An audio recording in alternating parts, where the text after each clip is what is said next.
आशा करता हूं आप सब बहुत अच्छे होंगे। मेरा नाम है सिद्धांत अग्निहोत्री। स्टडी ग्लोस पे आपका बहुत बहुत स्वागत है। दोस्तों, हम बात करेंगे नए प्रधानमंत्री मलेशिया के, लेकिन उससे पहले हम अपने बात करें ज्योग्राफी कोर्स के बारे में। ये कॉम्बो कोर्सेज में polity, articles, history, cube root सब कवर्ड है, तो आप जरूर इसको लीजिएगा।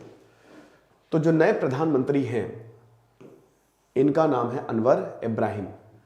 पकतन Harapan party, Pakatan Harapan party. ध्यान दीजिएगा, मेजॉरिटी के लिए अभी मैं आपको सब समझा दूंगा। 112 सीट्स चाहिए, इनको मिली है 82 सीट्स, यानी कि आप समझ ही सकते हैं कि कोलिशन सरकार बनेगी नहीं। अब बड़ी बात यह है कि जब कोलिशन सरकार, जैसे यहां पे प्रेसिडेंट आता है ना, वहां पे अभी वो कॉन्स्टिट्यूशनल मोनार्की है मलेशिया में, तो वहां पे मोनार्क आते हैं, राजा आते हैं और बोलते हैं आओ सब मिलकर बैठो सरकार बनाओ। तो बहुत ज्यादा डिस्कशंस हुई और फाइनली हम ये देखते हैं कि एक पार्टी बनाई गई, मतलब एक तरीके से सपोर्ट इनको मिल गया, मेजॉरिटी तक पहुंच गए और ये जो है वो प्रधानमंत्री बने गए। बहुत पॉलिटिकल एंड आइडियोलॉजिकल डिफरेंसेस हैं जिसकी वजह से स्टेलमेट हुआ। अब इसी की वजह से जो कॉन्स्टिट्यूशनल मोनार्क है वो आए और बोला कि हाँ ठीक है, सब मिलकर सरकार बनाएंगे, इधर उधर की बात नहीं होगी। अब कौन है अनवर इब्राहिम? सबसे बड़ी बात यह है, पहले मलेशिया के बारे में जान लीजिए। कैपिटल बताइए मलेशिया की मुझे कमेंट बॉक्स में, करेंसी भी बता दीजिए। बहुत बड़ा टूरिस्ट डेस्टिनेशन है। तो अगर हम मलेशिया की बात करते हैं,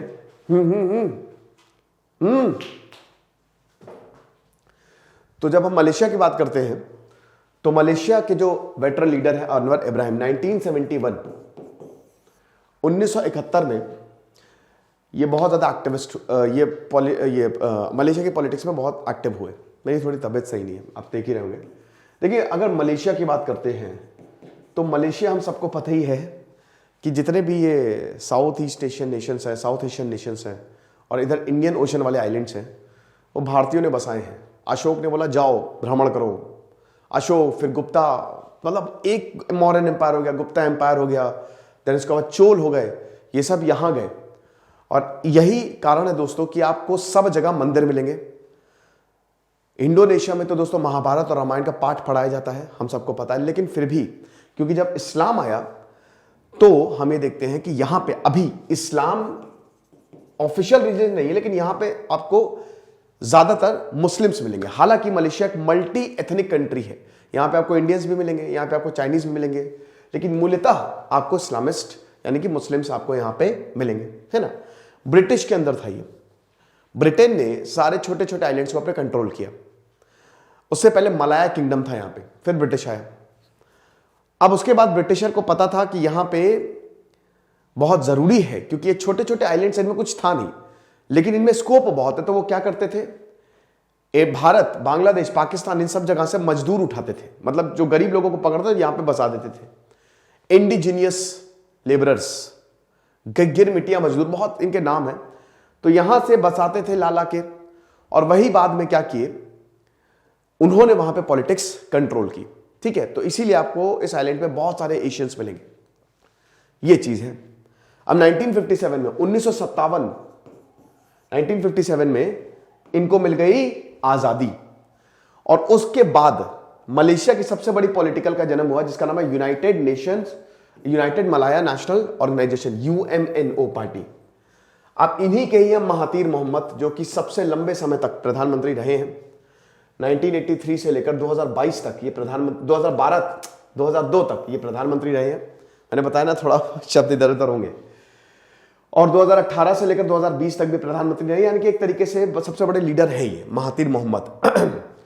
तो जब इन्होंने 1971 में, अनवर इब्राहिम ने मुस्लिम यूथ मूवमेंट को ज्वाइन किया और उसके बाद पूरे देश में इनकी चर्चा चली, तब महातीर मोहम्मद ने इनको रिकॉग्नाइज किया और बोला कि तुम हमारे साथ काम करो। उस समय और अभी भी UMNO सबसे बड़ी पार्टी है वहां की। ठीक है, तो तुम, और ज्यादातर क्या, जब से देश आजाद हुआ है 1957 के बाद, ये UMNO की ही सरकार रही है। तो उन्होंने बोला कि तुम हमारे साथ आओ, हमारे साथ काम करो, तो इनके साथ काम किया। फिर जब ये प्रधानमंत्री थे महातीर मोहम्मद, तो ये फाइनेंस मिनिस्टर रहे, और एज अ फाइनेंस मिनिस्टर इन्होंने बहुत जबरदस्त काम किया। उस समय मलेशिया की हालात बहुत ज्यादा खराब थे, क्योंकि देखिए यहाँ पे सोशियो इकोनॉमिक डिफरेंसेस बहुत ज्यादा थे और हैं भी, अभी भी है। फिर मल्टी एथनिक ग्रुप है तो क्लैशेस बहुत ज्यादा थे, दंगे होते रहते थे, उन सबको इन्होंने कंट्रोल किया और एज अ फाइनेंस मिनिस्टर ने बहुत बढ़िया काम किया। अब धीमे धीमे क्या हुआ कि इनकी पॉपुलैरिटी बहुत ज्यादा बढ़ने लगी। भाई जो पैसे को कंट्रोल करेगा और अच्छे से कंट्रोल कर ले गया, उसकी पॉपुलैरिटी बढ़ेगी बढ़ेगी, ये महातीर मोहम्मद से ज्यादा होने लगी।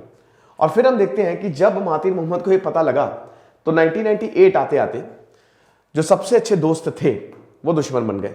और महातीर मोहम्मद ने बोला कि अभी बताते हैं, इनके ऊपर इल्जाम लगाया, सोडोमी का इनके ऊपर इल्जाम लगा और इनको अरेस्ट कर लिया गया। लेकिन लोग इतना ज्यादा पागल थे इनके पीछे कि जैसे ही अनवर इब्राहिम को अरेस्ट किया गया, लोगों की भीड़ इनके पीछे कि इनको हटाओ। फाइनली 2004 में इनका कन्विक्शन, इनको जेल भेज दिया गया। फिर इनका कन्विक्शन जो था, जिस आरोप में सोडोमी में ये गिरफ्तार हुए थे, उसको ओवरटर्न करके ये वापस पॉलिटिक्स में आए। अब उसके बाद इन्होंने खुद की पार्टी बना ली, जैसा कि अभी हमने देखा, PH। देन उसके बाद 2013 में अगेन इनके ऊपर इल्जाम लगाए गए, सोडोमी चार्जेस लगाए गए, क्योंकि ये बहुत ही तगड़े तरीके से उभर रहे थे। अब याद रखिएगा कि 2009 से लेकर 2018 तक नजीब रज्जाक जो है वो प्राइम मिनिस्टर थे, प्रधानमंत्री नहीं है। और अभी अगर बात करते हैं तो हालात मलेशिया के बहुत अच्छे नहीं है, क्योंकि किसी को मेजोरिटी मिली ही नहीं है। 2018 से लेकर अभी तक, 2018 से 2020 तक महातीर मोहम्मद थे, उनको हटाया गया। फिर 2 और प्रधानमंत्री आए, इब्राहिम करके, यासिर कुछ देख लीजिएगा थोड़ा सा नाम, लेकिन वो 1-1 साल के लिए आए। और अब फिर इनको चुना गया। ये 2018 के बाद लगातार 3 प्रधानमंत्री बदल गए, 3 प्रधानमंत्री आए गए, ये चौथे हैं। वैसे तो overall he is the 10th prime minister of Malaysia overall. तो इतनी जल्दी पॉलिटिकल अनस्टेबिलिटी कभी भी मलेशिया ने देखी नहीं। ये पहली बार है जब ये पॉलिटिकल अनस्टेबिलिटी देख रहे हैं। तो इनको जेल में डाला गया 2015 में, लेकिन फिर ये वापस आए। अब उसके बाद देखिए, जब इनको वापस लाया गया तो कंडीशन पे लाया गया। महातीर मोहम्मद ने बोला, भाई देखो, क्योंकि उस समय प्रधानमंत्री थे 2009 से लेकर 2018 तक नजीब रज्जाक, अब ये बड़े तगड़े थे, बहुत तगड़े। तो इनको हराने के लिए महातीर मोहम्मद ने बोला कि चलो हम दोनों दोस्ती कर लेते हैं, अगर हम दोस्ती नहीं करेंगे तो ये हमको हरा देगा। लेकिन फिर भी ये ज्यादा समय तक चल नहीं पाया। और फिर नजीब यहाँ पे जो महातीर मोहम्मद, उन्होंने किनारा कर लिया। उनको पता था जिस दिन हम इसके साथ आएंगे इसकी पॉपुलैरिटी बहुत ज्यादा बढ़ जाएगी। अब फाइनली इनकी पार्टी जो है मेजोरिटी में नहीं लेकिन सत्ता में आ गई है। मुश्किल इनके लिए बहुत ज्यादा होगा, क्योंकि देखिए सबसे पहले बात यह है कि अभी भी कोविड-19 से देश उभरा नहीं है और लीडर्स जो हैं they are deeply divided. Malaysian citizen जो हैं वो नई सरकार को देखना चाहते हैं जो कि करप्शन जिसमें ना हो और डेमोक्रेटिक राइट्स को इंश्योर करे। मतलब एक तरीके से जो अभी देखिए थोड़ा कंजर्वेटिव बहुत ज्यादा बढ़ता जा रहा है वहां पे, और इसीलिए भारत को भी ये चिंता है। मलेशिया, मालदीव जैसे देशों में कंजर्वेटिव जो होते हैं ना, अब जैसे मुस्लिम्स यहाँ पे हैं, इस्लामिक, तो और बाकी ग्रुप्स भी हैं, तो फिर वो क्या करते हैं ना, वो थोड़ा भड़काऊ भाषण देते हैं जिसकी वजह से प्रॉब्लम्स होती हैं। अब उनको लगता है तो इंडिया के खिलाफ गलत भाषण दे देंगे। तो इसीलिए ना भारत को हमेशा इन जगहों पे एक ऐसा प्रधानमंत्री चाहिए, एक ऐसी सरकार चाहिए जो थोड़ा सा लिबरल हो। अनवर इब्राहिम है उस तरीके के, ठीक है। तो इसीलिए भारत के लिए एक अच्छी खबर है ये, लेकिन वही है कि कब तक रहेंगे ये देखना पड़ेगा। तो वही है कि इतना आसान नहीं होने वाला है। और मलेशिया भी वही, जैसा कि मैंने बताया कि अभी इंस्टीट्यूशन जो है बड़े खतरे में हैं, प्रॉब्लम्स बहुत ज़्यादा देखने को मिल रही हैं, लेकिन चीज़ें ठीक हो जाएंगी। अब मल्टी एथनिक, मल्टी रिलीजियस देश है जहाँ पे ज़्यादातर लोग, they are ethnic Malaya Muslims. अब they are very significant number of Chinese and Indian origin also, क्योंकि रहे हैं यहाँ पे, और वो अक्सर क्लैश होता रहता है। नॉन मलैया लगातार इनको डर लगता है कि अगर इनकी राइवल पेरी कतर नेशनल आ गई, जो कि कंजर्वेटिव, जो नजीब रज्जाक हैं, मैंने उन पर लेक्चर्स लिए हैं, बताया भी था कि भाई वो बहुत कंजर्वेटिव है, उनके बयान बड़े भड़काऊ होते हैं और उनके बयान से ना काफ़ी दिक्कतें होती हैं, डिफरेंसेस पैदा होते हैं। दंगे तक की एक बार स्थिति आ गई थी, बहुत मुश्किल था। तो इसीलिए उनको शांत करने के लिए इनकी पार्टी जो है वो बहुत बढ़िया है। तो यहाँ पे नॉन मलाया के लिए ये पार्टी बहुत बढ़िया है, लेकिन जो परिकतन नेशनल है जिसमें कंजर्वेटिव इस्लामिस्ट हैं, वो जो लीड कर रहे थे, और अगर वो आ गए तो मुश्किल होगा, यानी कि डेमोक्रेसी पे खतरा बना रहेगा और भारत कभी नहीं चाहेगा ऐसा हो। भारत के लिए इसीलिए ये एक रिलीफ है और हम तो यही चाहेंगे कि भाई इन्हीं की पार्टी बनी रहे, ठीक है।